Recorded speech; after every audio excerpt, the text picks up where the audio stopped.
Eu quero fazer ela bem simples, bem prática, para que você possa entender. Gente, o desarmamento no Brasil, ele não é e não tem nada a ver com o combate à criminalidade. O desarmamento no Brasil, e até mesmo no mundo, não tem nada a ver com segurança pública. O desarmamento de um país, de uma nação, é uma questão ideológica. Ponto. Simples. Fato. Em todos os países, todos, aonde se tentou implantar o comunismo, todos, a meta fundamental para se implantar o comunismo, a primeira coisa era o desarmamento da população. Então o desarmamento não tem nada a ver com a criminalidade. O desarmamento é uma questão ideológica para poder implantar o comunismo em uma nação. É muito simples, muito prático de se entender. Por exemplo, o Fidel Castro, para implantar a ditadura em Cuba, ele fez o desarmamento. Resultado, mais de 100 mil mortes no regime cubano. Por exemplo, Idi Amin, ditador da Uganda, fez o desarmamento da população, resultado, 500 mil mortos. Mehmet Talad, ministro turco, desarmamento no país, 1,5 milhão de pessoas mortas assassinadas. O Kim Il-sung da Coreia do Norte, o ditador, fez o desarmamento na sua cidade, resultado, 1,6 milhões de mortos assassinados.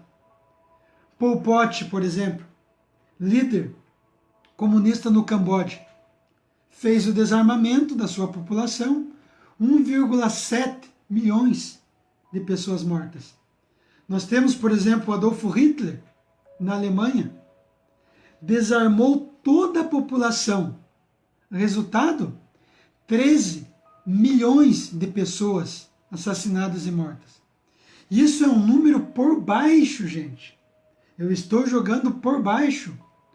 O Mao Tse-tung, por exemplo, ele fez o desarmamento da população, resultado, 78 milhões de pessoas assassinadas e mortas. Então, gente, um governo que não teme um povo não tem por que desarmar. Mas o desarmamento, eu quero que você entenda, é um dos pontos. O desarmamento não tem nada a ver com criminalidade. O desarmamento é uma ideologia política. Isso é um fato. Como eu dizia nas outras lives lá atrás, no Brasil nós temos 70 mil pessoas assassinadas por ano no Brasil. E 100% desses homicídios é cometido por armas ilegais, por bandidos. Nos Estados Unidos, por exemplo, que nós temos aí uma média de quase 400 milhões de pessoas lá, que estão armadas até os dentes. Você tem 12 mil homicídios por ano. Então, todos os países, é esse o primeiro ponto que eu quero que você entenda. Todos os países onde se fez o desarmamento populacional foi em função de implantar uma ideologia comunista. É esse o primeiro ponto que eu quero que você entenda. O segundo ponto, antes mesmo de o Brasil se tornar império, isso muito antes, quando o Brasil lá atrás, ele fazia parte do reino de Portugal. Nós estamos falando lá atrás, em 1500 e pouco, quando o Brasil fazia parte do reino de Portugal. E não era colônia de Portugal, como muitos ensinaram nas universidades. Isso é um mito, é uma mentira. O Brasil fazia parte do reino de Portugal. Dom Sebastião, rei de Portugal, em 1570, ele deu a posse de arma, o porte de arma, para o povo brasileiro. 1570. Mas como que você sabe isso, Ambari? Tem um livro que se chama Repúblicas Municipais do Brasil. É um livro de 1532, do Manuel Ferreira. Né?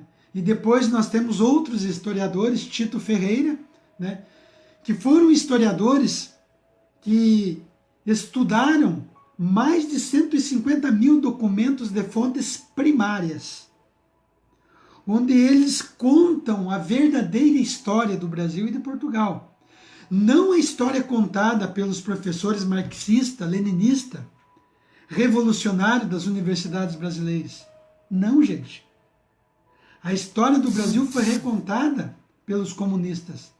Mas muitos historiadores, inclusive Manuel Ferreira e Tito Ferreira também, eles contam a verdadeira história do Brasil. E em 1570, Dom Sebastião ele já dava o porte de arma para o Brasil. Então, a posse, o porte de arma, gente, ele existia muito antes do Brasil Império.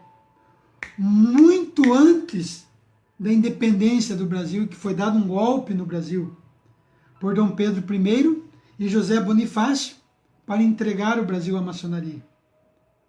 Então o porte de arma já era liberado. Então essa história, o Brasil não possui cultura de armas. Engano. Desde 1570, o Brasil já tem a posse e o porte de arma. Mas o que acontece? Com o decreto de 1934 do Getúlio Vargas, o Getúlio Vargas colocou um decreto, né, para que fosse proibida a munição e armas de guerras para empresas particulares. O primeiro decreto de Getúlio Vargas, em 1934. Aí o que acontece? Em 1997, o vagabundo comunista pilantra, safado, que deveria estar preso, Fernando Henrique Cardoso, FHC, que é o comunismo fabiano, ele simplesmente colocou uma lei para também reduzir a circulação de armas no Brasil. Vejam como que o comunismo veio minando as armas no Brasil. Aí depois, com a lei de 2003, do vagabundo pilantra Renan Calheiros, o autor da lei, o que o Renan Calheiros fez? Justamente esse vagabundo que é presidente aí do Senado, que está tentando ser presidente do Senado. Esse é um vagabundo que deveria estar preso com prisão perpétua. Ele foi o cara de autoria que colocou a lei de 2003, que colocou a tampa do caixão para que a circulação de armas no Brasil fosse burocratizada, proibida. 2003. Aí vem em 2004, outro pilantra, safado, comunista, que está preso, o Molusco, o tal de Lula, o Nove Dedos. Esse pilantra comunista, como a ideologia comunista pretende desarmar toda a população, o pilantra do Lula, o safado, vagabundo, colocou um decreto para que fosse proibido o porte de armas no Brasil. E colocou também um item na lei para burocratizar a posse de arma. Porque eu quero que você entenda uma coisa aqui. Eu quero que você entenda bem claro, por isso que eu estou fazendo essa live, que é uma live simples, prática de você entender. A posse de arma, que é o registro da arma, é uma coisa. A posse de arma. O porte de arma é outra coisa. A posse de arma é você registrar uma arma, adquirir uma arma, para você ter ela lá dentro da sua casa. Dentro de um cofre guardado, para proteger a sua casa, a sua propriedade privada. Essa é a posse de arma, que já existia desde 1570, quando Dom Sebastião, rei de Portugal, liberou a posse de arma, porte de arma também, para todo o povo, proteger a sua propriedade. Isso é um fato. Então a posse de arma é isso. É você ter uma arma dentro da sua casa, para que quando o bandido tentar adentrar na sua casa, você pegue a sua arma e dê-lhe tiro no cara, no bandido. Você não vai jogar flores no bandido. Você vai defender a sua propriedade privada, a sua vida. Essa é a posse, o registro de uma arma. Que o Lula, o vagabundo ali do PT, ele fez isso. Ele burocratizou a posse e o registro da arma que já existia. Esse é um ponto. O porte de arma não é a posse de arma.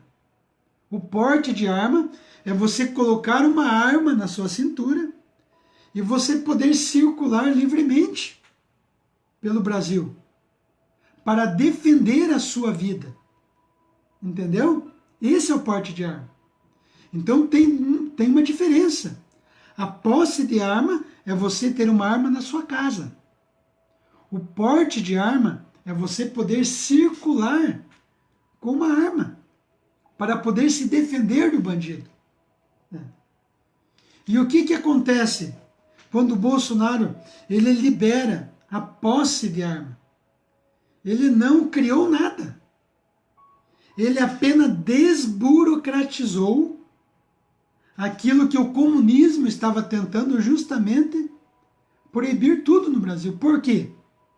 Porque um povo desarmado, gente, é um povo que fica na mão do Estado. E se o Estado é um país comunista, é um Estado comunista, é um governo comunista, então você está errado. Você não vai poder se defender. Esse é o ponto chave da história. Então a posse de arma, arma na sua casa. Porte de arma é você circular com a sua arma. Porque o que estava acontecendo na posse de arma? Antes de o Bolsonaro assinar o decreto, o que acontecia?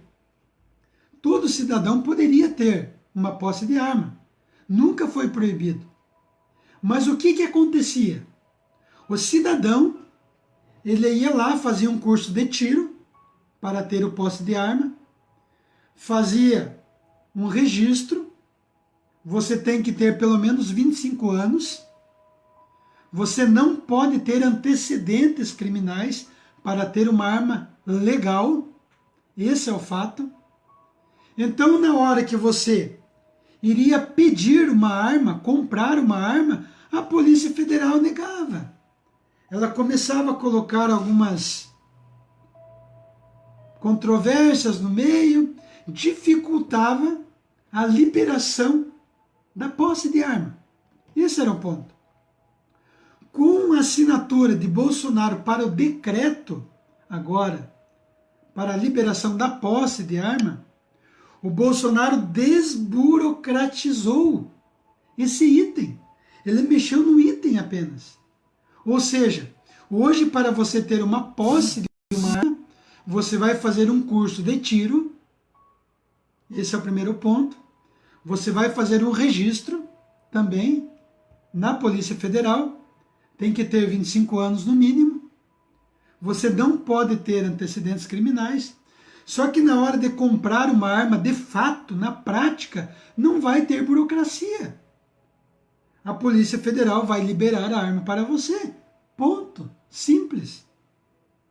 O porte de arma, o Bolsonaro também quer liberar.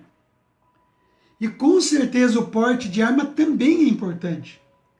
Só que para você ter o porte de arma, você vai passar por um processo legislativo, pela Câmara dos Deputados, no Senado, para ser também alterado um item e ser liberado o porte de arma. É mais complicado, mas é possível, sim. E é importante isso também, o porte de arma. Só que para o porte de arma, não basta você fazer o curso de tiro, exame psicológico, psicotécnico. Você precisa fazer parte de um clube de tiros. Você precisa estar lá 2, 3 vezes por semana participando de um clube de tiro. Entendeu? Para poder portar uma arma legalmente. Pela Constituição. Aí é que está o ponto central. Então o porte de arma, ele é mais complicado. Você vai ter que ter o registro na Polícia Federal, participando de um clube de tiro, que também é possível, é um pouco mais complicado. Mas lá na frente, todos nós também queremos esse porte de arma. Então é essa a diferença. A única diferença hoje para você ter uma arma é que é como você ter uma carteira de motorista. Você vai lá na autoescola, você vai fazer todos os exames necessários, você foi aprovado, vai ter a posse de arma e futuramente um dia você pode ter também o porte de arma. Esse é o segundo ponto. Agora eu quero partir para um terceiro ponto, muito importante. Eu não vou abordar nesse ponto a questão religiosa, mas a questão da natureza humana. Por quê? Porque nós hoje estamos falando para ateus, né, para vários segmentos da sociedade. Então nós temos que usar argumentos lógicos da razão, justamente para mostrar para essas pessoas que não são religiosas que o direito à defesa, a posse de arma, ao porte de arma, é importante e faz parte da vida humana, do ponto de vista da natureza humana. Você, como ser humano, é uma propriedade tua, privada. Você tem a tua propriedade, a tua casa, mas você é uma propriedade privada, que você precisa defender-se. Então, seria como assim, por exemplo, alguém chegar para você e dizer assim: você pode viver, mas você não pode se alimentar dos alimentos. Você não pode tomar água. Você tem a liberdade para viver, mas você não tem a liberdade para você se alimentar dos alimentos e você não pode nem tomar água. Poxa, não faz sentido. Se você pode viver, consequentemente, você tem o direito de poder se alimentar e também tomar água. É essa visão da natureza humana, da lógica da razão, da simplicidade. É muito simples. Agora vamos partir do ponto de vista religioso. Porque aqui no Brasil, 90% do brasileiro é religioso, é cristão. Do ponto de vista cristão, pode-se ter uma arma para defender-se? Pode. Vamos pegar alguns exemplos. É lógico que toda a Sagrada Escritura, ela tem um contexto. E nós devemos interpretar a Sagrada Escritura dentro desse contexto. Mas vamos pegar o exemplo dos apóstolos de Cristo. Lembram quando os soldados estavam prestes a prender Jesus, o que São Pedro fez? Pedro tirou a espada e tentou matar o soldado, o servo Malco. Tentou matar e não conseguiu, porque Pedro era ruim pra caramba de pontaria. Acertou a orelha de Malco. Muitos devem ter ouvido essa passagem, lá em João 18, 10, 11. Então Pedro tirou a espada e tentou ali matar o soldado para proteger a Cristo. Pegou na orelha do soldado. Aí Jesus pegou, recolocou a orelha do soldado Malco, milagre, e disse para Pedro: guarda a tua espada na bainha. Jesus não disse: Pedro, joga fora essa espada. Pedro, você está armado? Gente, naquela época não existia arma de fogo. Então a arma daquela época era uma espada. Era uma espada. Era como se fosse hoje uma arma de fogo. Então, como se fosse nos dias atuais, era como se Pedro estivesse armado. Com um revólver, com uma 380, com uma 12 na mão, pesada, com um calibre grosso. Mas é como se Pedro estivesse armado ali com uma arma de fogo. E Jesus não disse: joga fora essa arma, Pedro. Guarda na sua bainha. E o mais interessante, eu estou falando do ponto de vista religioso agora. Eu falei do ponto de vista natural, das leis naturais que regem o universo. Primeiro ponto. E tem um outro detalhe também, que tem um momento em outra passagem que Jesus diz lá em Lucas 22, 36. Né? Quem não tem uma espada, venda o manto e compre uma espada. Em Lucas 22, 36. Muito claro, gente. Muito simples. O próprio Jesus dizendo que é legítimo ter uma arma para se defender. Venda um manto e compre uma espada.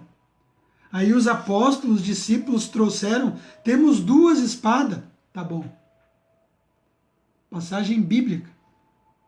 Então, o direito à defesa, ele não é tanto só aprovado pelas leis naturais que regem o universo, como pela religião, pela religiosidade.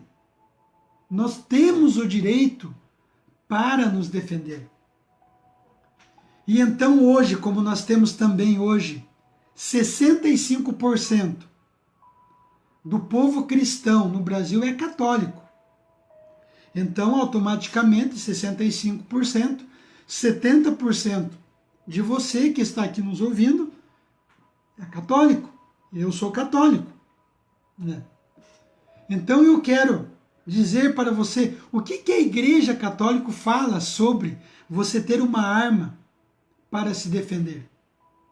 No Catecismo da Igreja Católica, que é um documento da Igreja, ela diz o seguinte lá, no parágrafo número 2264, para você acompanhar depois se quiser conferir. O amor a si é um princípio fundamental da moralidade. Portanto, é legítimo respeitar. É legítimo respeitar. Entendeu? É o fato de você poder ter uma arma para se defender. Né? O próprio direito à vida, gente. Quem defende a sua vida lá no catecismo não é culpável de homicídio, mesmo se for obrigado a matar o seu agressor. Um documento da Igreja Católica para você que é católico e se pergunta o que a Igreja fala sobre ter uma arma para se defender. Então eu falei aqui do ponto de vista das leis que regem o universo, da natureza humana, onde eu estou falando com ateu, pessoas que não são religiosas. Falei do ponto da religião de todos, evangélicos, católicos, do ponto de vista religioso e do ponto de vista católico, porque também temos católicos. 65%, 70% do povo brasileiro é católico. Então, tem uma passagem que você conhece, né, muito interessante. Amar a Deus sobre todas as coisas e ao próximo como a ti mesmo. Amar o próximo como a ti mesmo, ou seja, você precisa amar a si mesmo. E amar a si mesmo significa proteger a sua própria vida. Porque se você não proteger a sua própria vida, você não está cuidando desse patrimônio, dessa propriedade que é você. Entendeu? Então, a posse de arma, o porte de arma, é algo legal, é algo legítimo. Sempre houve no Brasil, sempre houve cultura no Brasil de você possuir uma arma. Desde 1570, com Dom Sebastião, rei de Portugal, onde o Brasil era parceiro de Portugal.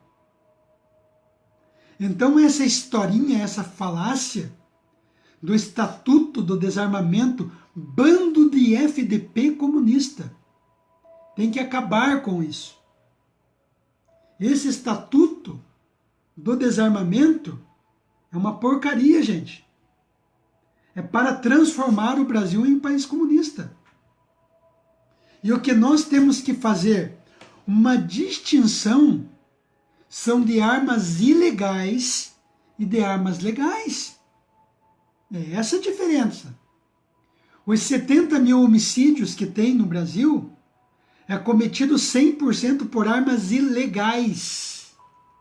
Bandidos têm fuzis, tem metralhadora, tem .50. Acorda, povo. Acorda. O próprio pilantra vagabundo do Lula, comunista, da Dilma, do Fernando Henrique. Esse pessoal que colocaram a burocracia para liberar as armas no Brasil, para restringir as armas no Brasil, esse vagabundo que está preso, pilantra, sem vergonha, que não merece a comida que come, esse pilantra, sem vergonha, vagabundo, que colocou essa restrição, foi o mesmo que em 1964, em 1960, fazia parte de grupos guerrilheiros no Brasil, que tinham armas ilegais, metralhadoras, fuzis, bombas. Ora, a Dilma Réia, ela carregava bombas. Tanto é que ela matou o soldado Mário Cosiel Filho no quartel, essa pilantra safada, cadela da Dilma. Desculpe a linguagem, gente, primeira vez que eu uso essa linguagem, mas é revoltante, gente. Uma mulher que portava bombas, que matou gente. Lula matou gente. Esse pessoal implantando o comunismo no Brasil não pode ter armas. Então, gente, vamos acordar para a realidade. Vamos acordar. Você que não é cristão, não tem problema. O porte de armas é legítimo, é legal. A posse de arma é legítima, é legal. Você que é religioso, evangélico, espírita, não importa. A posse de arma é legal. O porte de arma é legal. Você que é católico, pelos documentos da Igreja Católica, a posse de arma é legal. O porte de arma é legal. Entende? Nada é proibido para você se defender. As mortes que estão acontecendo, os homicídios, são por armas ilegais. Você precisa defender a sua família. O que você vai fazer quando o bandido entrar na sua casa? Estuprar a sua filha? Matar você, seu filho, seu esposo? Você vai dar uma flores para ele? Não, né, meu amigo? Não, né, patriota? Intervencionista. Direito à propriedade, direito à defesa. Ponto. Simples. Mais simples que isso é impossível, gente. As minhas lives, se fosse para que eu fizesse uma live usando uma terminologia filosófica, teológica, eu faria. Mas o povo é simples. E a gente precisa usar uma linguagem simples, prática, de se entender. Então não vamos cair na lábia dos comunistas que andam por aí, né? Aqui na rua de casa, né? Sempre tem um bando de maconheiro que fica ali fumando o seu baseado. Eu passo com a minha camiseta de intervencionista. Esses dias eu passei perto, um cara disse assim, eu vou comprar uma arma também. Eu disse, não vai conseguir, porque não vai ser liberado arma para quem tem antecedentes criminais, para maconheiro, drogado, vagabundo, bandido. A arma legal vai ser liberada para pessoas de bem. O bandido já tem a arma dele, mas você vai poder se defender. Entendeu, gente? É por isso que eu peço que você sempre compartilhe a live, dê seu like. Para quê? Para levar este conhecimento a todos. Entendeu? Algumas pessoas vêm dizer assim, mas isso para ser bem ridículo, né? Porque as pessoas têm um jeito de interpretar as coisas de uma maneira errada. Quando Cristo, Pilatos, né, chegou para Cristo, muitos, porque Cristo ofereceu a outra face. Não. Cristo, primeiramente, ele retrucou. Bom, se eu fiz o bem, por que me bates? Mas se eu não fiz, por que me bates? Então Cristo ali, ele também retrucou. Ele não foi virando a sua face. Entendeu? Então, se nós amamos a nossa vida, se nós amamos o próximo, nós devemos amar a nós primeiro. A nossa família, defender, esse é o ponto. Beleza, gente? Então, obrigado pela presença. Hoje eu quis fazer uma live rápida, não uma live comprida, para que as pessoas possam ver até o final, né? E algumas coisas que forem acontecendo com o passar do tempo, a gente vai voltando, fazendo live, né? Justamente explicando todas essas questões que norteiam a nossa sociedade e que o povo não compreende de fato o que acontece. Beleza? Então, gente, compartilhe, dê seu like e nós vamos estar até a próxima aí, se Deus quiser, né? Se Ele permitir, estaremos novamente aí. Beleza? Muito obrigado, gente. Fiquem até a próxima. Se Deus quiser, estaremos de volta.